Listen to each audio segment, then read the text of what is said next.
This episode of Planted is brought to you by Yorma's Choice. The Radio Misfits Podcast Network. Hello, everyone, and welcome to the Planted with Sara Payan podcast. I'm Sara Payan, your host, and today I have a very dear friend on the show. I often talk about experts in the field, and I like to say that there are no experts, but there are some exceptions. And I know Mara's probably going to roll her eyes at me, but Mara Gordon is on the show today. She is the founder of Aunt Zelda's.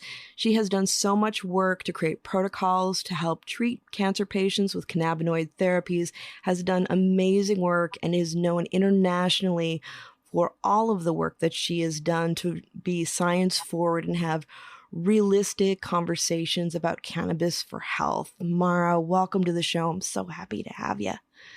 Thank you, Sara. It's my pleasure. It's always a pleasure to have an opportunity to talk to you. Well, and you were one of my first guests when I first started the podcast, which if anyone listens to the earlier episodes, they're a little more wonky than they are now.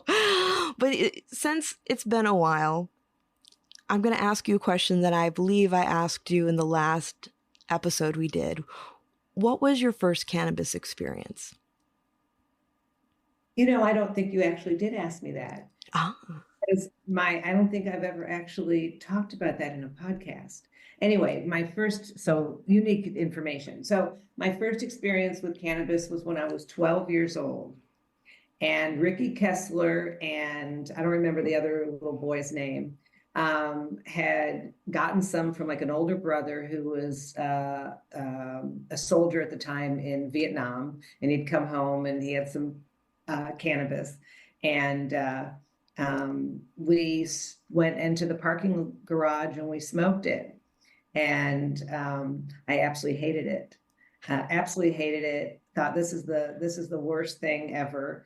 And then my next experiences were like in high school. The cool kids. I wanted to be a cool kid, even though I wasn't. And I tried it again then, and it was every stereotype. It made me paranoid. It made me hungry. It did all the things I didn't want it to do. So, fast forward, 30 years later, and it's a whole different story.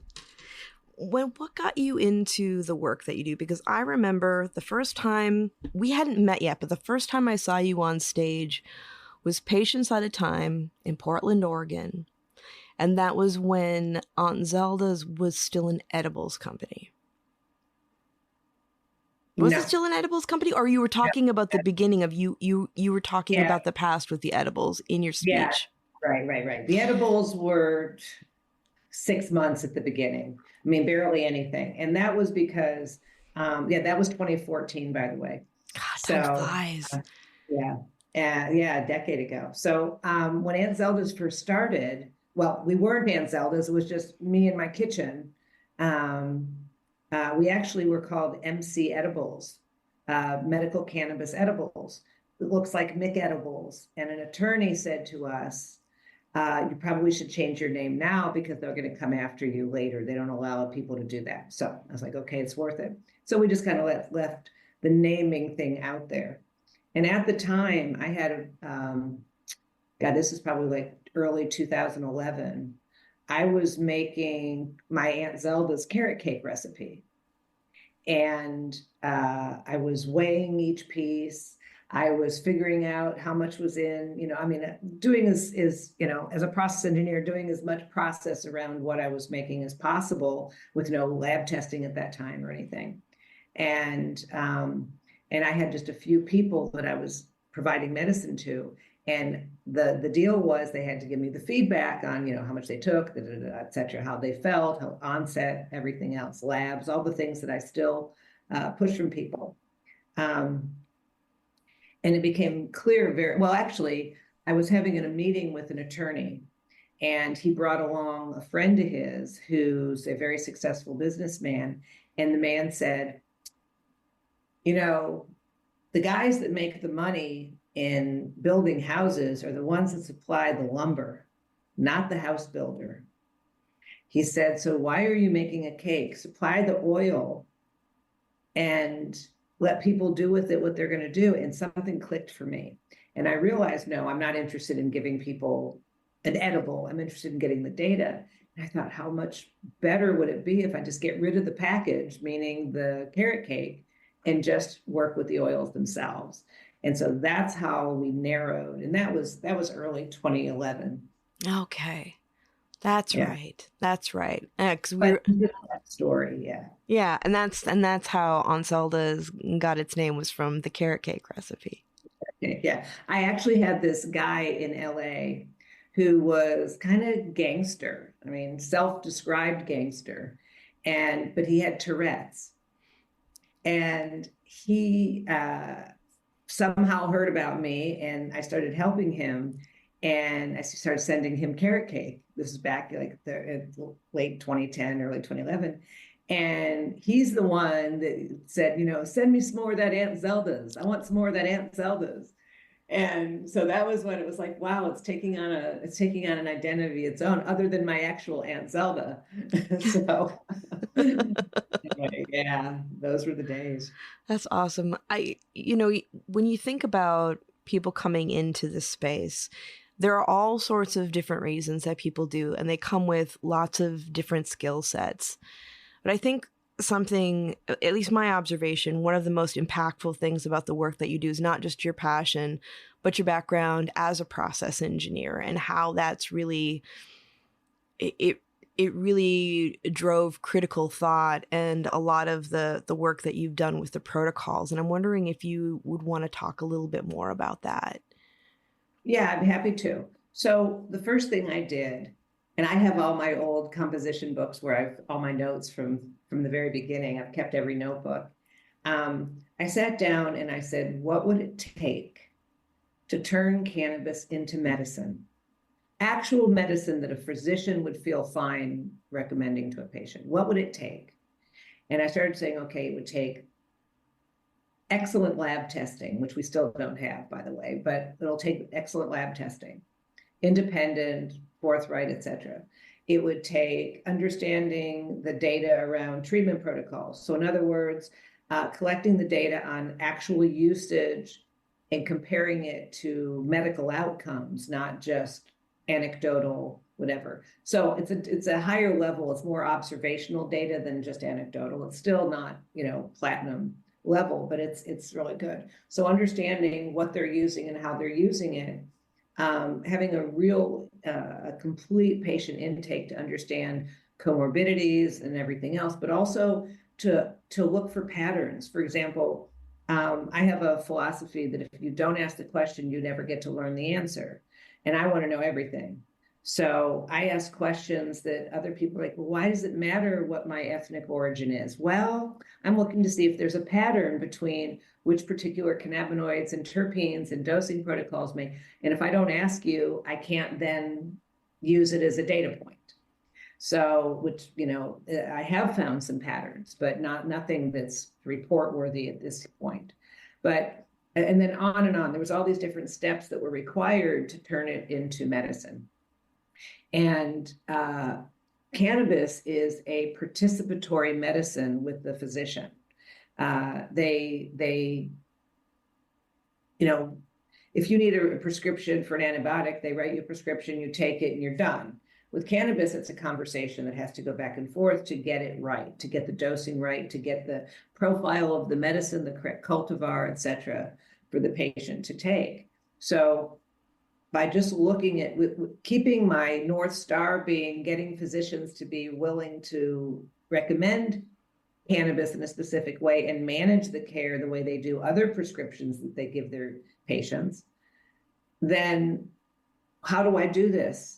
What are they going to need? And so everything has been geared towards giving the doctors what they need so they can write recommendations or prescribe. Not recommendation like, yeah, here's use cannabis. I mean, the equivalent of a prescription or a prescription. So that's kind of how it all started and why I've focused. And that's still what I do. Mm-hmm. I teach medical schools. I, work with doctors. They send me patients. I send them back all the information they need so they can take care of their patients themselves. Yeah. And it's something that we need more of, because one of the things that I've noticed as we're getting into legalization in the United States is that a lot of that is falling by the wayside. And, when we're getting into formula retail, a lot of retailers are like, we're working in a rec market. we're going to stock products that we perceive as recreational products. Everyone's on their own. Medicinal is over, and it's almost like people are admitting to the fact that they were using it as a loophole to be able to sell cannabis. Whereas a lot of us who got involved were doing it because we do see it as legitimate medicine and therapies, and we've seen the proof with the impact it's had on the patients. And now we're looking at more expensive products, overtaxation, medical programs dropping off because, government entities no longer interested in administering it. Not that they were to begin with, but there was a lot more pressure from activists. And, doctors are more on their own, I think, than ever before around this stuff, because we were starting to see more conversations. It was coming up, and then that was what really brought on more conversations about legalization. And now we see it kind of petering out more. So it's really, at least in the States, it seems like we need to be having more conversations and more access for physicians than ever before. Absolutely, I agree with you. I think that it's there's a little nuance of this that's a little more complicated, and that is, you may have heard me talk about, I think there's 3 types of cannabis use. There's medical, there's adult use, or recreational. Apparently recreational has become bad, like if there's anything wrong with having recreation, and then we have to call it, it's so silly. Anyway, there's a medical, adult use, and wellness. And the way that I look at cannabis is like think of it like a CVS or a Walgreens. At the front of the store is the junk.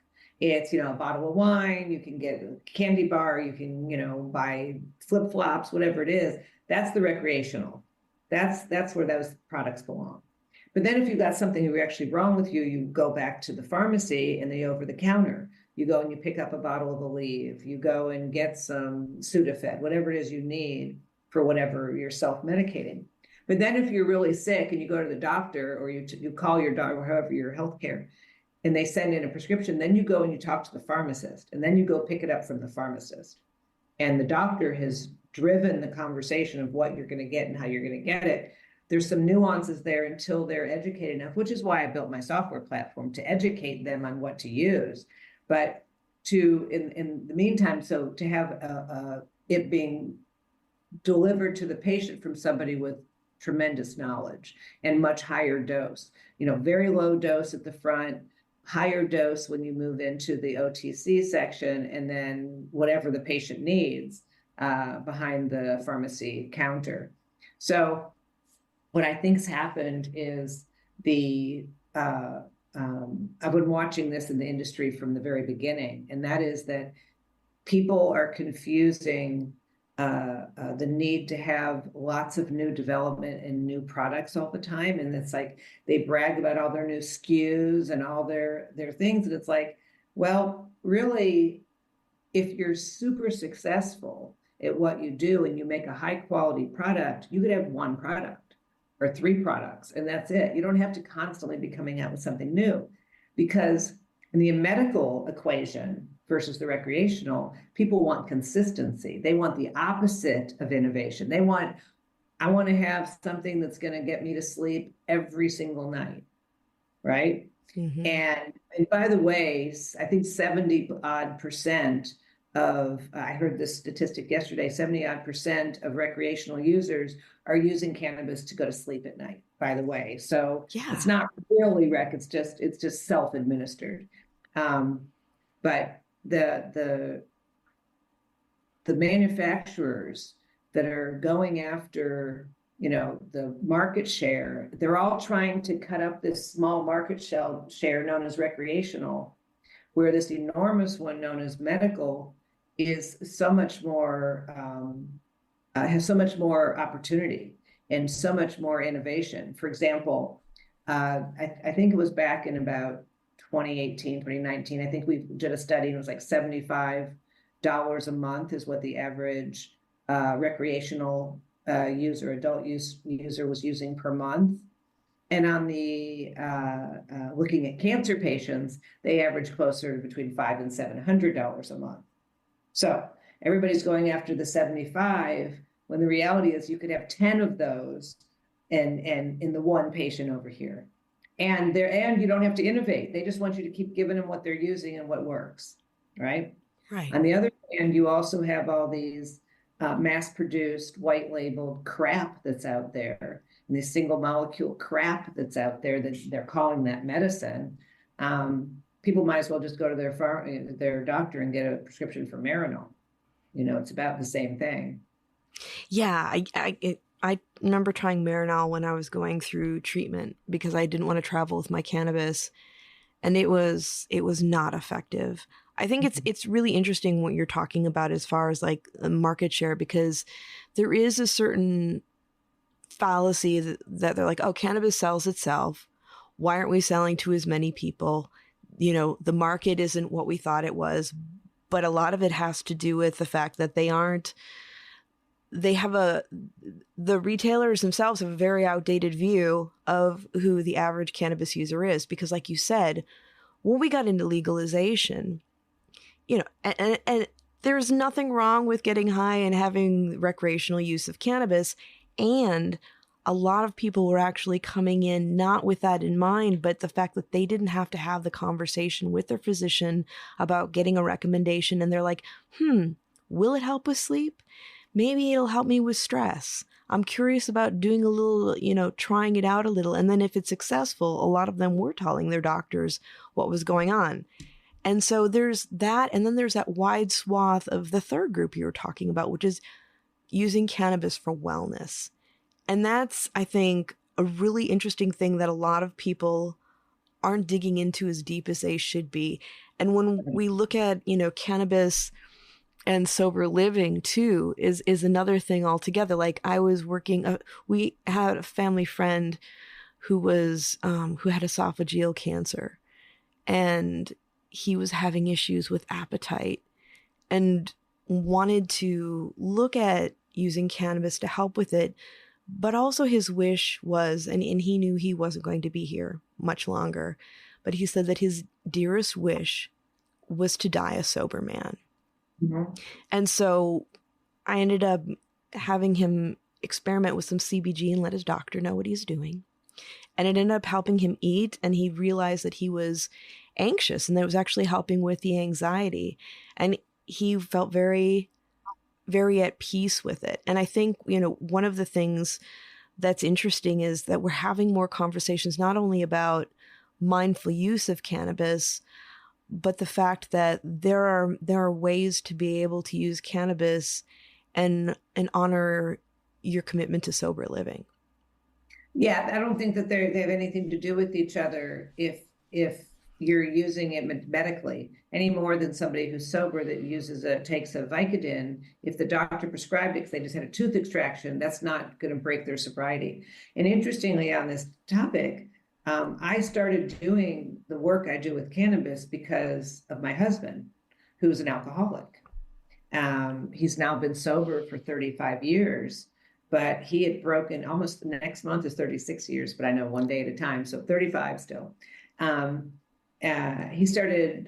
had broken his back and was very close to a wheelchair. They said, you're going to have this surgery. And it was his spondo break. And so he said, I'm not going to take opioids. I'm not going to do it. I'd rather be in a wheelchair and be sober than, and I was like, there's got to be something out there. This is ridiculous. Even though we've been to every specialist, every doctor, and they haven't offered any solutions, I'm going to keep looking. And then that friend of mine that had come to visit, Kay, who told me, had me try the cannabis for pain. And I was like in shock at how well it worked. So we started investigating. And I can't remember his name. There was a doctor in LA who's kind of a nut job. He died a year or two ago. He was a sober doctor. And so I called him. Actually, Stuart, my husband, called him and started talking to him about it, about how to see if he was going to be triggered. Because the phenomenon of craving is a trigger for alcohol and opioids is a different center in the brain than cannabis. So even though there are cannabis addicts there, it's a different chemical in the brain, so that one does not necessarily connote the other. So he went and he tried it and used it, and was able to successfully use it without any trigger. And here he is. He had the surgery in the recovery room. I brought him cannabis into the recovery room with the doctor's knowledge. And within 5 weeks, he was off of any kind of opioids, and they said he'd be on them the rest of his life. So cannabis, for all the beautiful things it does, but also just for harm reduction. I'd rather someone's out there getting high all day long on cannabis than all day long on meth or alcohol. So they're all bad to be an addict, but or unfortunate, I should say. But as far as you could also be helping your body while you're using these drugs. So. Yeah, it's all about the mindful use. Discover the power of Yorma's Choice CBD products. When we chose a sober life, we searched for the best CBD to manage our chronic pain. In Raywood, Kentucky, the home of Bickett and Boone, we found the perfect solution. Yorma's Choice is a range of topicals, tinctures, bath salts, and gummies. Choose Yorma's Choice for pain-free living. Shop now at furpeaceranch.com. FURPEACERANCH.com. It's all about mindful use. Exactly. It's all about, what I always say is, it's always about your intention.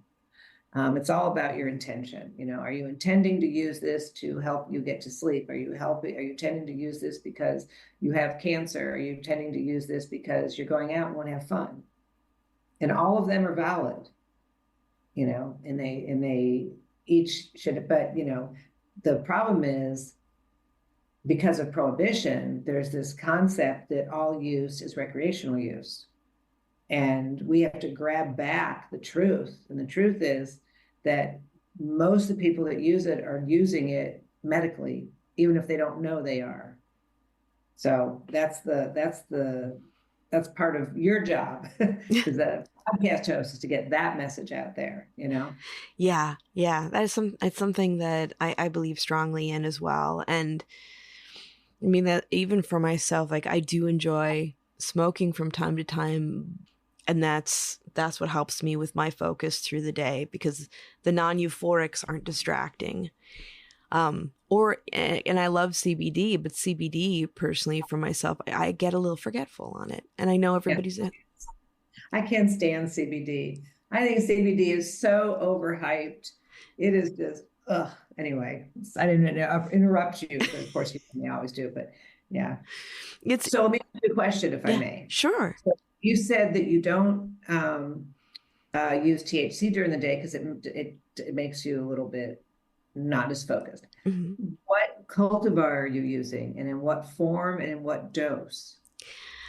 Well, it would depend on like the flower that I had in the house. Or sometimes before I've used a tincture.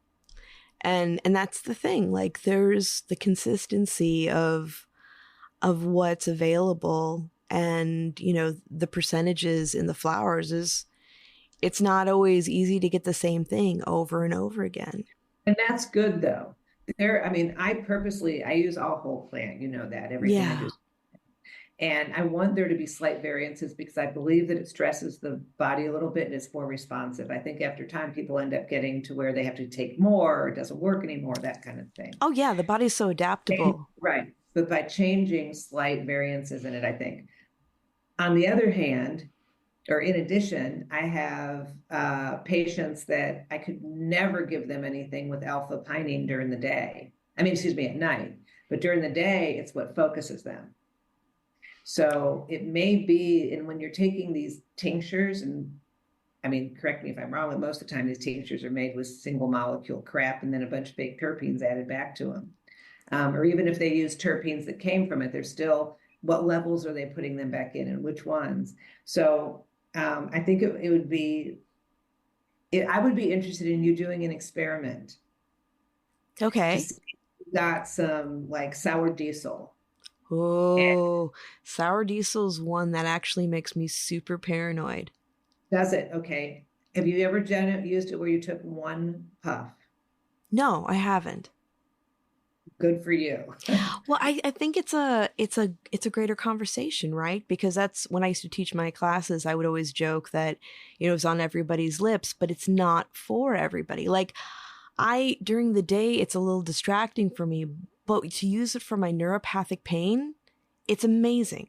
And it's helped me, like when I was going through recovery after chemo, helping with my nerves and keeping me calm and getting me going. But that is not everybody's story. And that's the conversation that we need to be having, is that these cannabinoids, it's not just like you said before in many words, is that it's not everything's for everybody because we're walking chemistry experiments. So let's talk about that and really like listen to, how to create that safe container for experimentation and figure out what works out. Because when I was doing, I used to do trainings a few times a year with the UCSF palliative care pharmacology students. And they would ask me, they would give me something that's going on with a patient. And they'd say, Sara, give me the dosage and the ratio. And I would look at him and I'd say, it doesn't work like that. We have like a baseline on how the majority of human beings respond, but there's anomalies all through that. And so you can start at a point, but you have to track what's going on and see how that works for the individual. And for someone like you who sees markers for certain traits with the intake that you have a much better idea right off the bat of what's going to work well for somebody when you get their profile.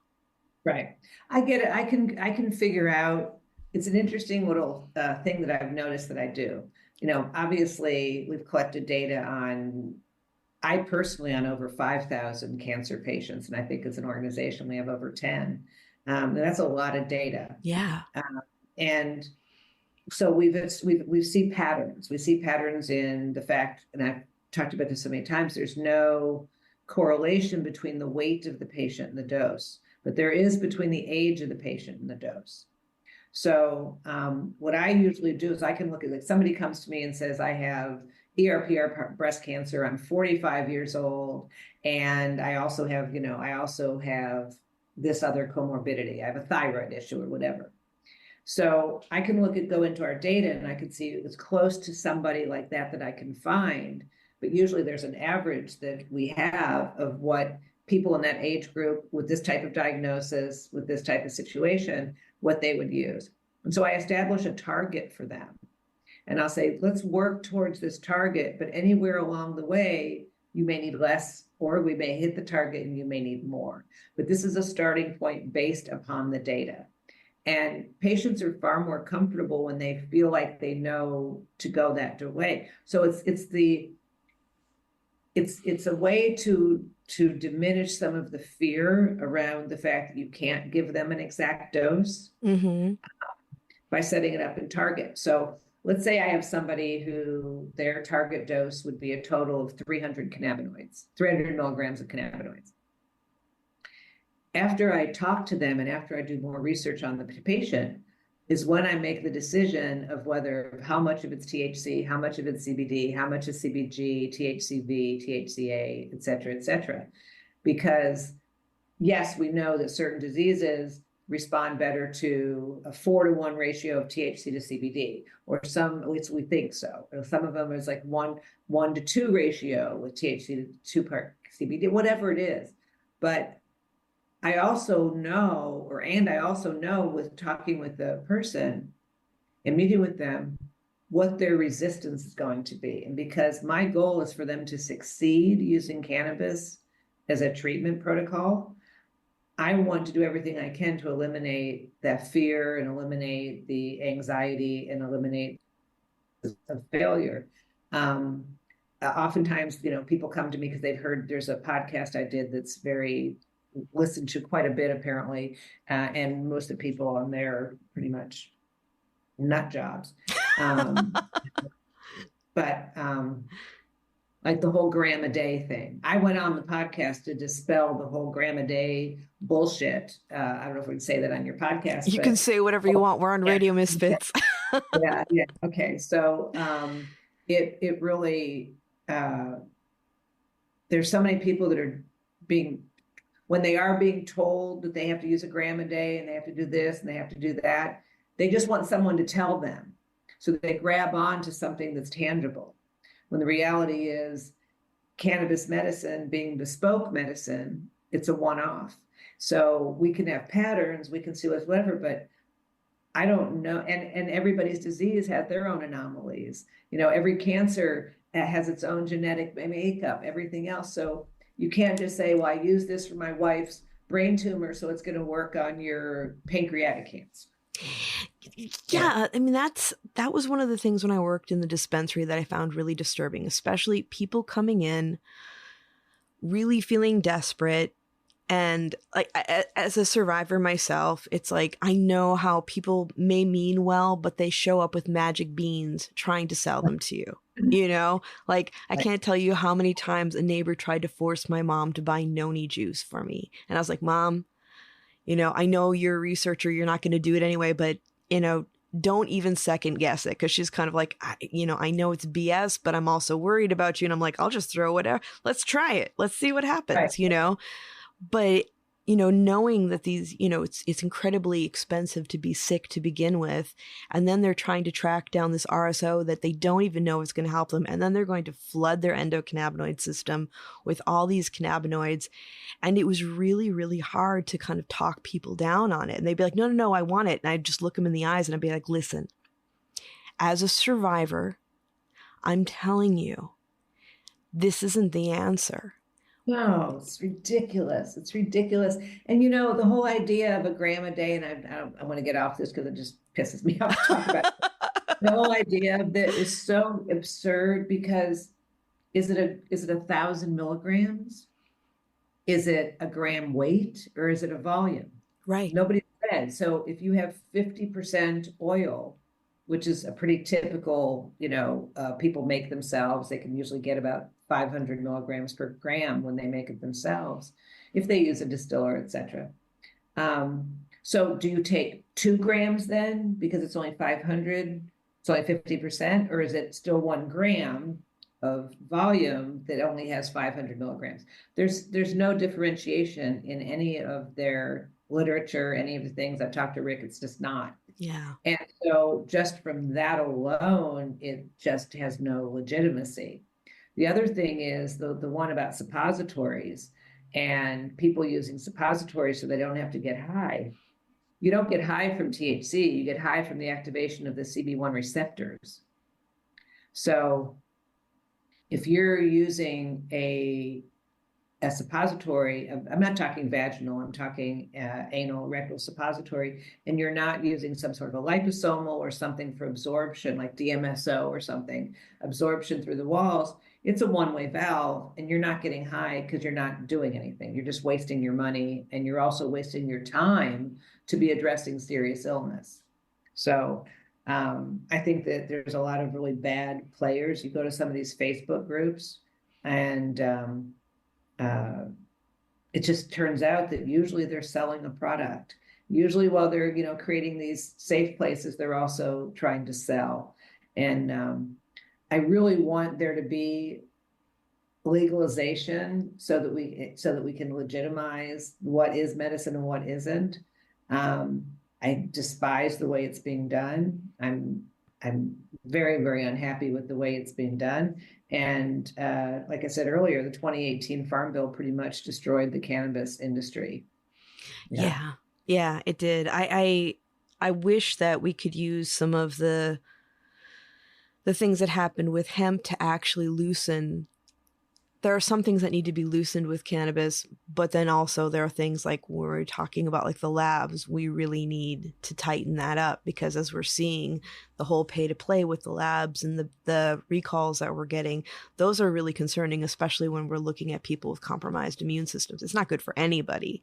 Right. But when somebody's using it as a medicine and that medicine can get you sick, that's also a whole other thing. When we're looking at cannabinoids, using cannabis as medicine. One of the things that I've been really curious about and delving into more too is like hormone levels, especially like women in estrogen. And what are some of the things that you've noticed with that? Because it seems like, I was working with this for many years before I understood that different times of a woman's life and different times in a woman's cycle also varies how cannabis affects you. Right. I don't have a lot of information other than when I deal with a patient that's struggling as a side issue, because I focus so much on cancer. True. I do find that women are trickier to create dosing protocols than men. And part of that is because of the hormone cycles. So at some times of the month, they can use it much more readily than other times. And if they have any kind of menstrual cramping or pain or endometriosis or any of the other sort of things that can go on, then it's going to change their dosing. So in general, so they're going to be more sensitive to certain terpenes and cannabinoids than others. I think that the terpenes are greatly overlooked as the source for how you feel. Mm-hmm. And how it affects. And so it stresses me distresses me that more companies don't really put their whole terpene profile and justification for it to understand what's in the products. But I'm not going to be your expert on the hormone part of it. Somebody who might be interesting for you to have on is Janester Wilson King out of Florida.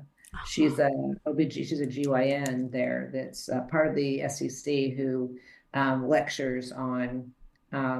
Is she an expert? Absolutely not. Is she as close to it that we have? Probably.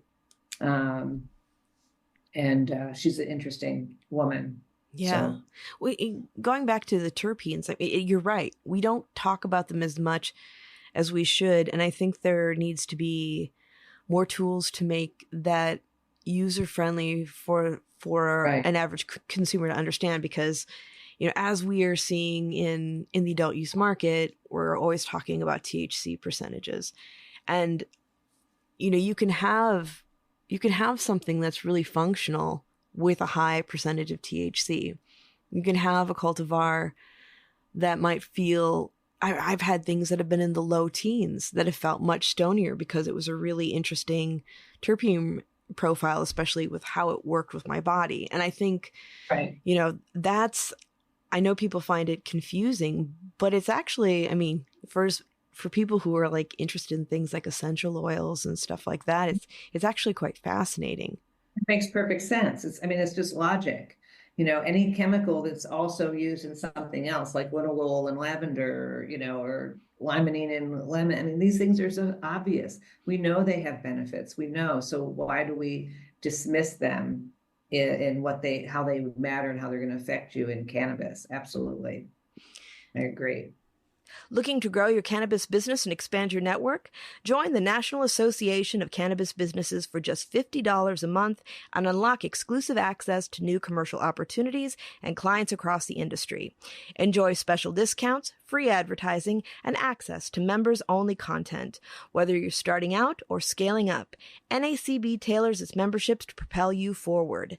Visit nacb.com now and join the leading community dedicated to cannabis business excellence. Do you think that a lot of, because this is just my opinion, but I feel like in some ways we're not being as direct about these things just out of the state of the industry and how everybody is clamoring to survive. And so it's almost like, I can't be bothered with that right now. I'm just going to go with what I've got in front of me and run with it.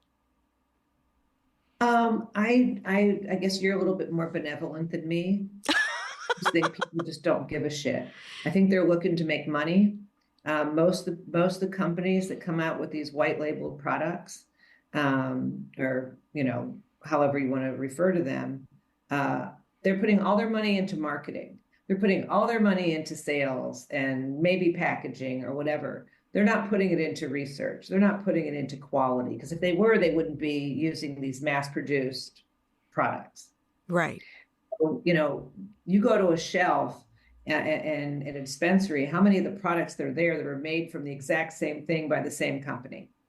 And by taking the terpenes out, by creating a distillate where you've separated out the terpenes, or an isolate where you're actually down to powder, you're able to have the consistency of these products. So it's like picking an ingredient you put in a bottle. So if you leave it whole, then you limit where you can use it for different products. So part of the problem is coming from the manufacturers that, you know, they just want to move as much as they can, and they can move it better when it's separated out. And then the ones that want to have a line of products but don't want to actually manufacture anything, what do they really have? They don't have anything. They have a marketing ploy. So, and I know that's probably unfair to say, oh, but I just can't figure out how anybody that doesn't make their own medicine can really have any understanding of what's in it, or what should be in it, or the terpenes. I mean, it's just, it's to me, it's so logical. It's like, I mean, you've heard me talk about baking a cake, you know, an example that I've given so many times, where you have like the chocolate, the, you know, the eggs, the butter, the vanilla, the flour, all the things to make it. And you have this like little tiny pinch of salt, or a little tiny half a teacup of vanilla. And if you leave that out, you don't have the same experience. You don't have it any more than if you were to eat each of those ingredients individually, you would have the experience of having eaten a chocolate cake. Mm-hmm. Even though your body would have the calories, you just wouldn't have the experience of it. And I believe that a lot of these products are the equivalent of eating the cake with separate ingredients, because they've been separated out. And you know, if you've ever filled a pot and had to get it to transfer it to something else, you know that no matter how careful you are, there's going to be some loss. There just is. You know, the act of transferring it, you're going to lose some. And when they take the cannabis apart and then they go to put it back together, they're not putting it back together the same way. And in often cases, they have no idea what the terpene level will be. They put a terpene amount that is way too high, and then it makes somebody feel uncomfortable. And I remember, God, years ago, I think it was like the 11th anniversary or something for Harborside. There was a party over in Oakland at a park, and I was at, and they had a terpene bar where they were just people doing dabs of terpenes. Oh, that's dangerous. Yeah, I know, but that's, you know, it was the time. Yeah. And them using terpenes as something for the viscosity of vape pens. I mean, they're being used, indiscriminately, and they're not being used necessarily correctly. And if you would just leave the plant together in its natural state and process it in a way that you're being careful to protect the integrity of it with low heat, you know, low and slow, then you're going to have a medicine that's going to have a lot more benefit for patients, and frankly, a lot more enjoyable for recreational users too. You know, people did better on, you know, people enjoyed back, you know, I have people all the time say, oh yeah, I wish I could find some of that old, you know, cheese, or find some of that old, you know, Granddaddy Purple or whatever it was, because these things, they had about 18 to 20% THC. And the rest of the plant the rest of it had a lot of other cannabinoids, but then also a robust terpene profile. And somebody can label something Granddaddy Purple all day long, but if it doesn't come from the whole plant, it's not. You might as well just Frankenstein it. Yeah. With a bunch. Yeah. Well, and also, like, when you think about like products, like I find that some of the best products have been the small batch products. Absolutely. In fact, that was one of the things that Aunt Zelda's is we never were in dispensaries. We made medicine so that we could treat patients and get data back. The medicine was so that, because we had started lab testing in early 2011 at the best that we could with what we had to work with at the time. And every batch was a small batch because we wanted to be able to tweak continuously, because we were an R&D company. We weren't a retail company. or even a B2B. We were direct to consumer or direct to the patient, with the data coming back on the usage being what was the most value. And there's just no question that people do better on small batch medicine, because as soon as you start going industrial size on things, you then are going right back to the mass produced. It's just not going to be the same quality. Yeah, that's right. Sorry. Oh, This no. is why cannabis belongs in the nutraceutical world and not the pharmaceutical world. Stay away from the FDA and let's just stick with where we belong, which is a whole plant medicine that contains lots and lots of different things, and it works beautifully. Yeah. I also think that that's where, because, when we look at like the white labeling thing, the slippery slope, that's where we do see the exceptions to the rule. We see the thoughtful products when it's white labeling that's done with a manufacturer that believes in doing small batch, and they're really about the science and getting it all together and just really helping. There are, for as many people that are, many groups that are out there that do not have the best of intentions, there are the folks that have especially been here like before any of this was legal, and they're coming in and they're like, we want to help this be a better place, and we want to help patients and make it more accessible to the public. And for that, it's like, I feel like part of the work that I want to do is to be able to uplift those people so that people know where to go. Because when I'm talking to people who, in this country, there are still people who do not have safe access to cannabis. And they're like, well, what products can I get? And they're curious about getting hemp-based products. And you have to be very careful about, who these people are. And so knowing that there are good products like our sponsor, Yorma's Choice. It's like they've done excellent research with their work. And there are a few others, but it's like, you have to be really careful with who you're working with and what you're working with, and whether, what does that COA mean? Yeah, I give this presentation to doctors where I talk about COAs, and I explain to them how to read them. But I also explain to them that it all could be absolute BS, because we just don't have any of the kind of standards that we need. All lab testing should be done either by a government agency or a university with no profit motive at all. I mean, I stick by that, even though I get a lot of pushback from testing labs. I really do stand by that firmly. It needs to be somebody who's agnostic on what the results are. Right. It doesn't have an opinion on what the results are.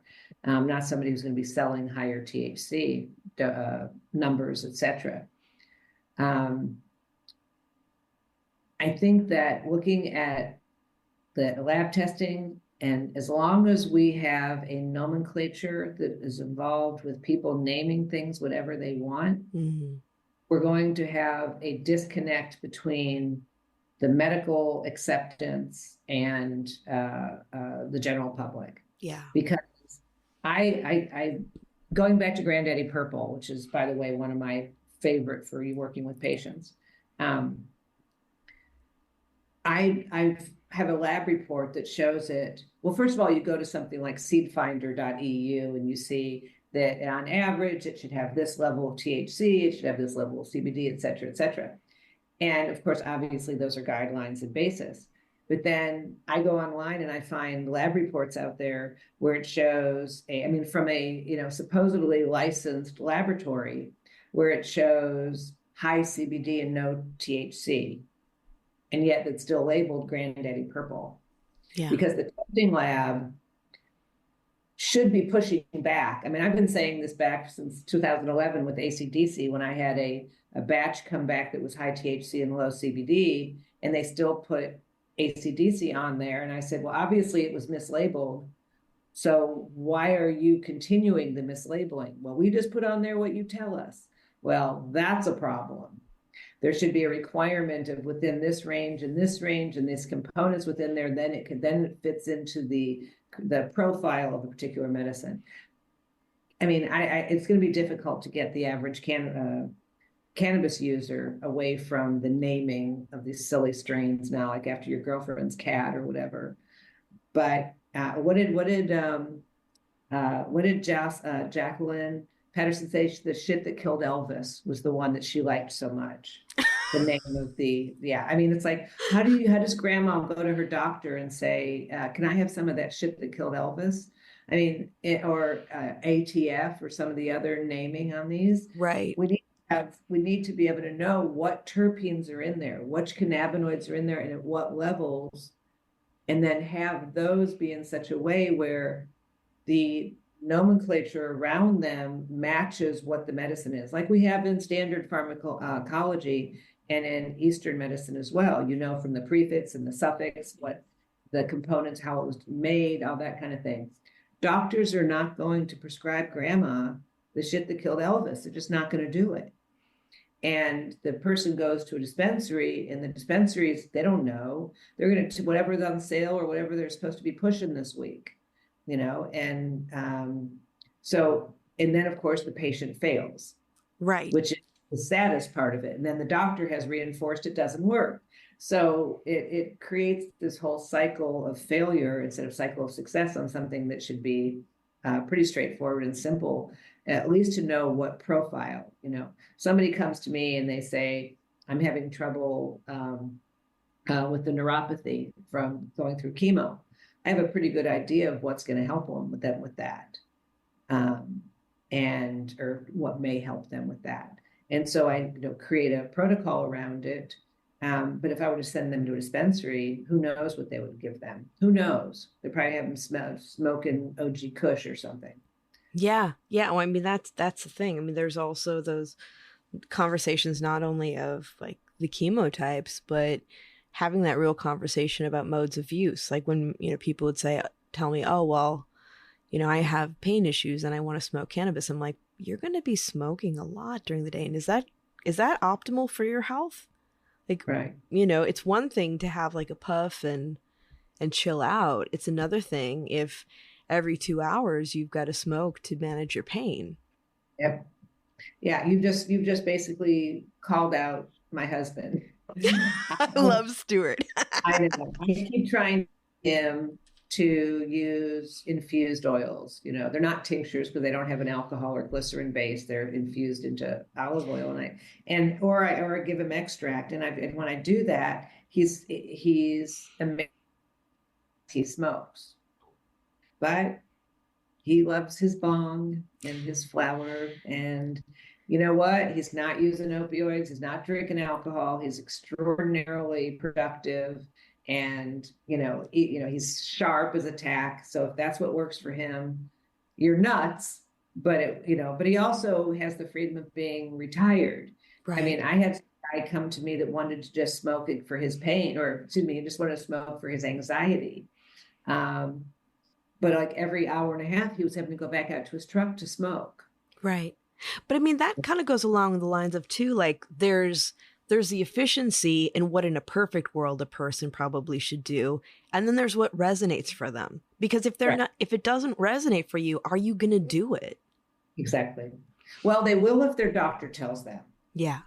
They will if their doctor, like people, figure out how to take their prescriptions and they become like, religious about taking them exactly the way that they're prescribed. Not all, of course, there's a lot that don't adhere to that. And when the doctor tells them about cannabis or whatever, they tend to be more to adhere to it. And I have to say, even though I'm not a doctor, they tend to adhere more to it when I tell them, because I'm, quote unquote, expert telling them what to do. Well, and you're no nonsense.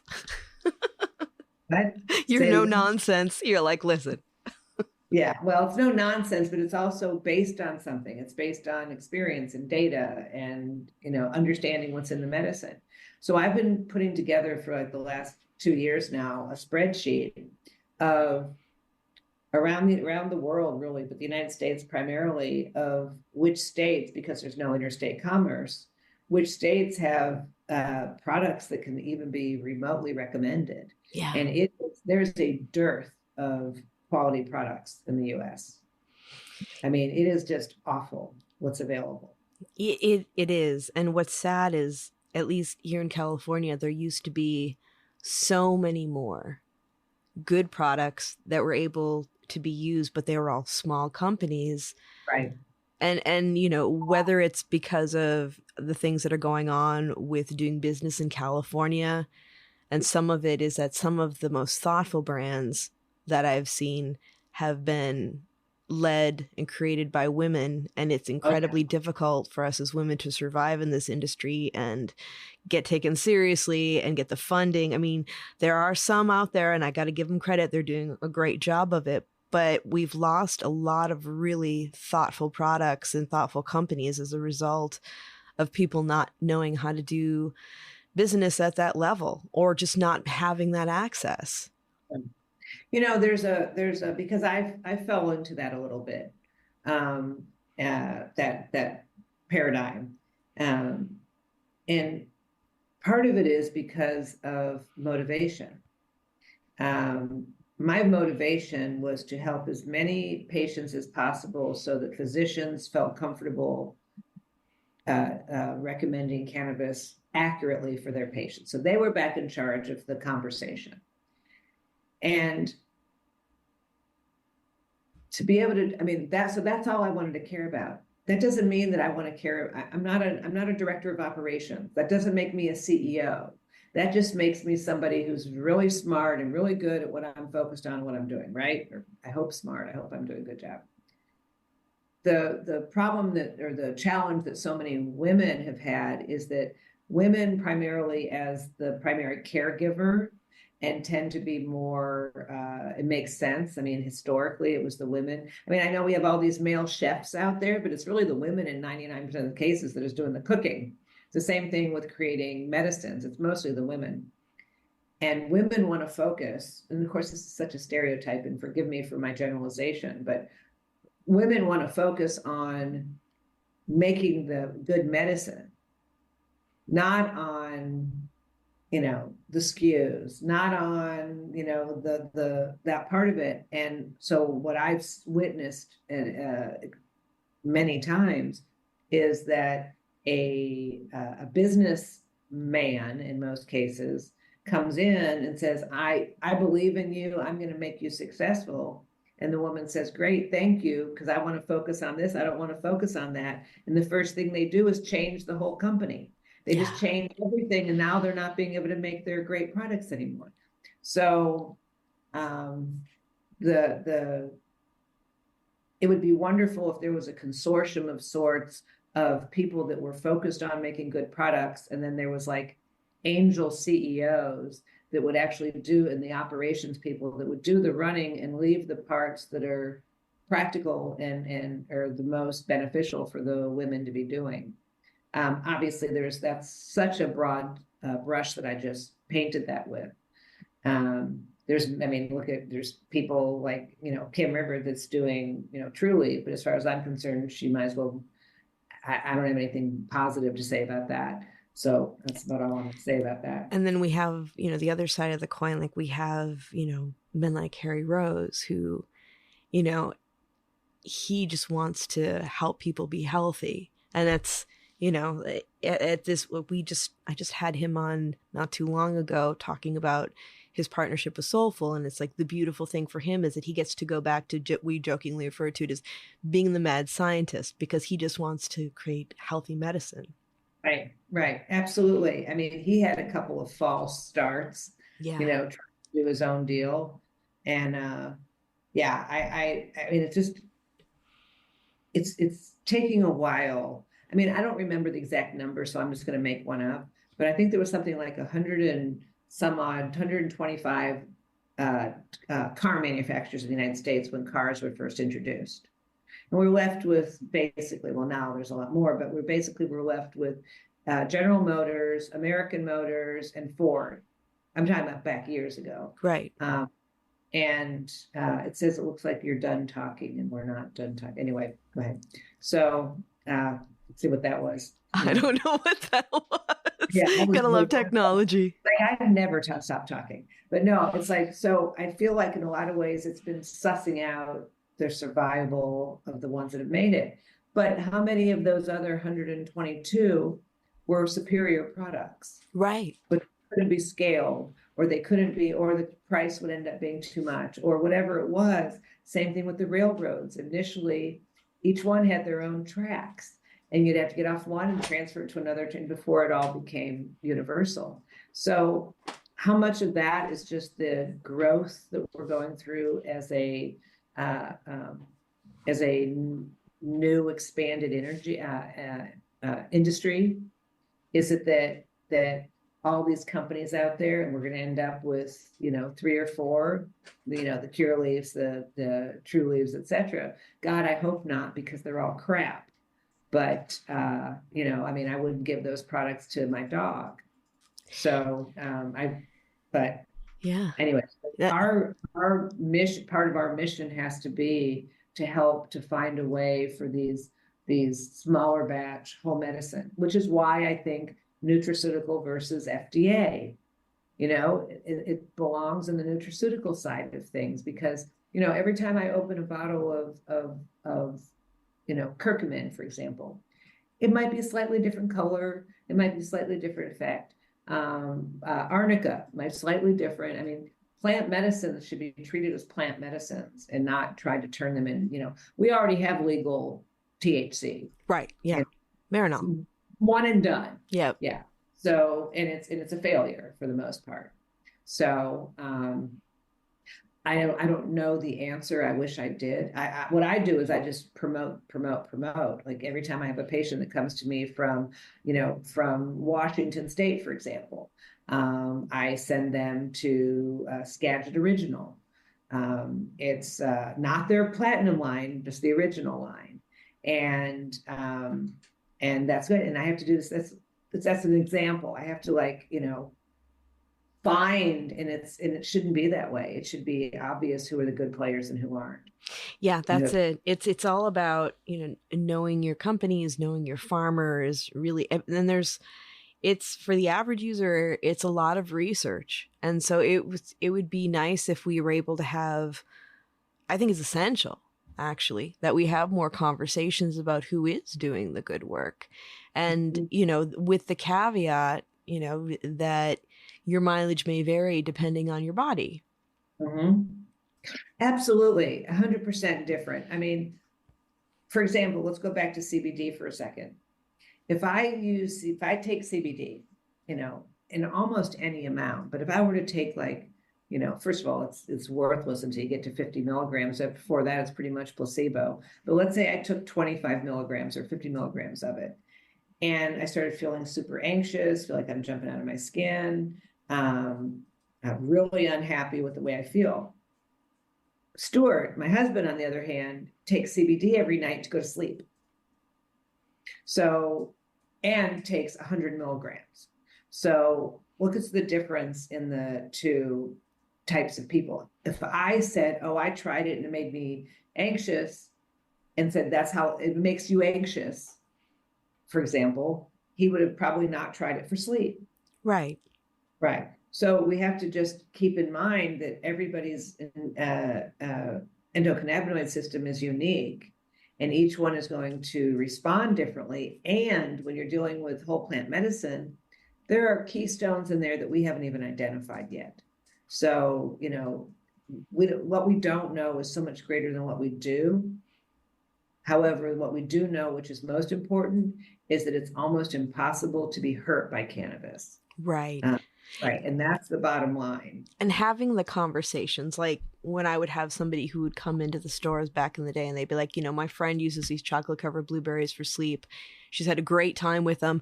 I want to try them. And I'm like, listen, I'm glad you had the conversation. You heard about that successful outcome. I always love to say conversation is normalization. But let's figure out what works for you now. Let's and document what's going on with you. You don't have to write a novel, but keep track of what you're using and how it's making you feel.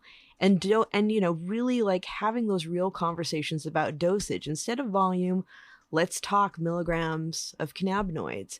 And eventually, when we have it set so that in a friendly way that consumers can look at terpenes, really getting into those conversations about terpenes too, because it can be done in a way where it's actually enjoyable. Like it can be just like how we, and I don't like to make alcohol comparisons, but when I think about like people, making notes about certain wines that they like and why they like them and how that feels for them, like there's, and that's of course more on the adult use side, but it's getting people engaged in ways with their bodies. And it's an amazing grounding experience, because in this day and age where we're bombarded by so much, not only just that the world's a crazy place right now, but the distractions with technology and social media, we've lost touch with our bodies. And so we just feel like we want to put things in and just expect this like automatic relief, where to really know what's going on with ourselves, we have to have these moments of stillness and grounding and reflection.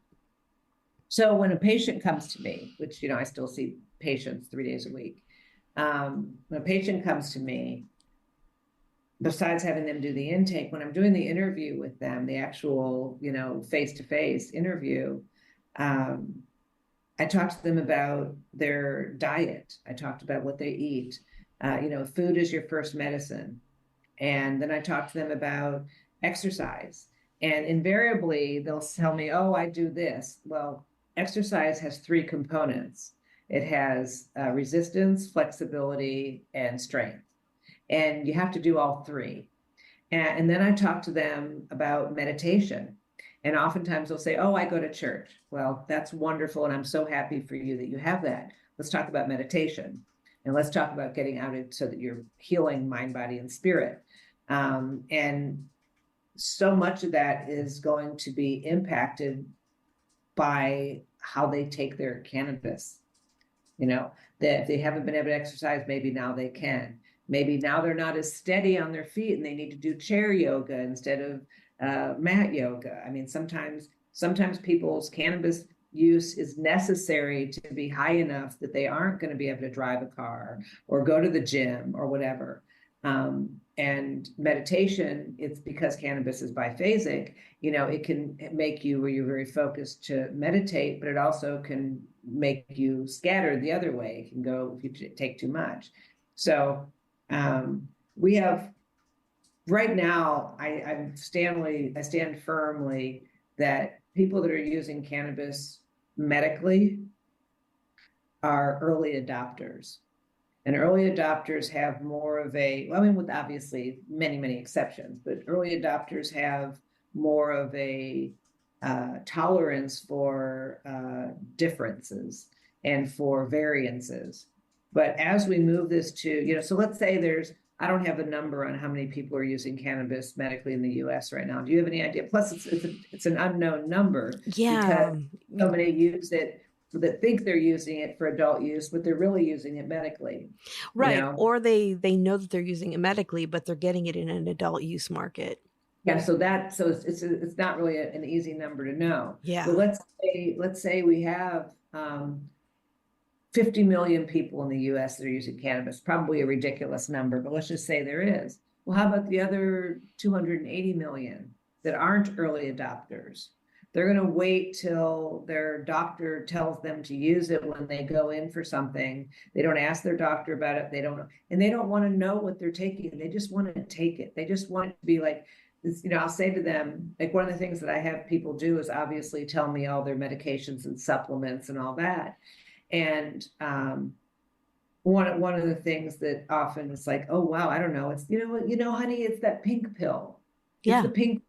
And it's like, but what is it? Well, I don't know. I have to go see if I can find the bottle.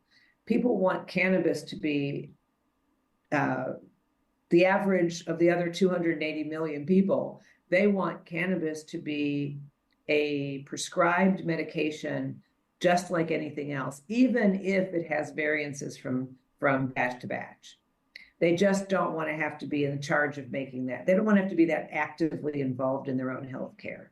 So we have the resistance from the doctors, but we also have the resistance from the patients. So we have to somehow figure out a way to bridge both of those. And I guess that's kind of the work I do. Yeah. Yeah. And I think it's a call for people to get more actively involved in what's going on with their bodies. And we don't tend to do that as much until something really goes horseshit. Right, right. What is it? I was in 1978. I was at a conference. I mean, a couple of years ago. In 1978, I was at, and it was this. I don't know, like she was like an inspirational. It was like going to like a Zig Ziglar conference or something. And the woman that was speaking, I can't remember who she was. Um, she said, okay, everybody here in a big auditorium that has problems, raise your hand or stand up, whatever it was. And pretty much everybody in the place was up.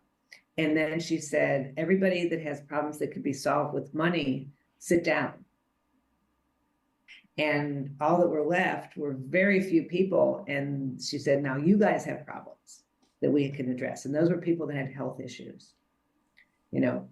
Money can solve most things or relationships or whatever, but health is really, everything else becomes unimportant once your health is at the top of the ticket. Yeah. Becomes the main thing. All of a sudden that pain in your leg isn't as important as the fact you can't breathe, or having that new iPad or whatever isn't as important as buying medicine, whatever it ends up being. So yeah, I think that people don't think about it until they have to think about it, unfortunately. Yeah. So yeah. And for those of us who have been fortunate enough to have had the option to think about it and get healthy, then it doesn't, for most of us, it does not leave. That mindfulness stays because you only have to go through it once. Yeah. But, as we're wrapping up, what are some things that you're hopeful for and excited about? Oh gosh, about in the cannabis space.